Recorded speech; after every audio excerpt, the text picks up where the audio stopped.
I was walking down the pet store the other day and I saw this cute little puppy. And then that's when I realized that the puppy turned out to be a baby alligator. I was panicking.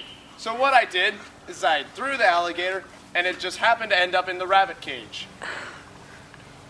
So there it was, massacring the poor little rabbits. And then I just walked away real casual-like, putting my hands in my pocket, and I pull out what seems to be a pickle. A pickle, And I eat it first, and then I toss it in with the rabbit massacre. And I walk over and I see the real puppies. And they look so adorable and everything. Then one of them turned out to be a little pit bull, and it started attacking my face. Thrashing, gnawing at my face, and doing the barrel roll over and over and over again. Until finally it took the employees to rip it off of my face. Switch. So there I was with those vicious little things on my face.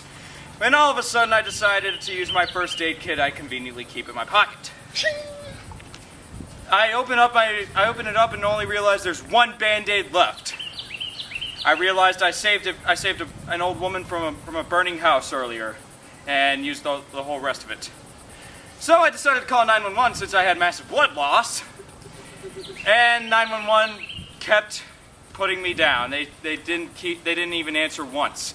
So I said, screw it, tossed my phone in the air, grabbed a 6-shooter pistol and shot it while in the air.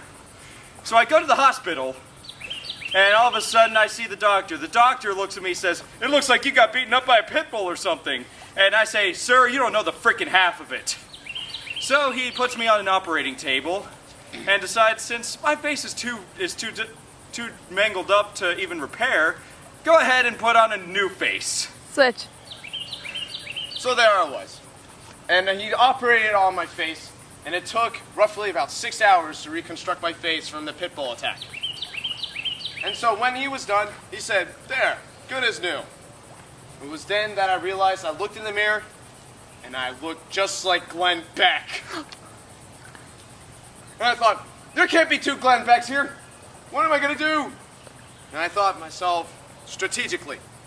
And I thought, maybe if I just kill Glenn Beck, there can only be one, and I'll just rip off my face, and I would go on with the rest of my life. So there, I killed Glenn Beck. I took over Fox News Channel. And there, all of a sudden, I got instant reviews. Positive reviews at that. Apparently, a lot of the Democrats loved that Glenn Beck killed Glenn Beck. Kind of ironic, if you ask me. So there I was, taking in all the glory and everything. Then right before my very eyes, Justin Bieber comes in. Justin Bieber, who happens to be a Republican, did not like that very much. So what he did is that he kicked me in the nuts. And there I crumped over, and then Justin Bieber was after me. So then I picked him up and I threw him out the window. And down he went. So I roared triumphantly. Switch. I roared triumphantly when all of a sudden I had a heart attack. All of a sudden I had a heart attack and could not make it through. Soul escaped the body, and I was no longer Glenn Beck. And scene.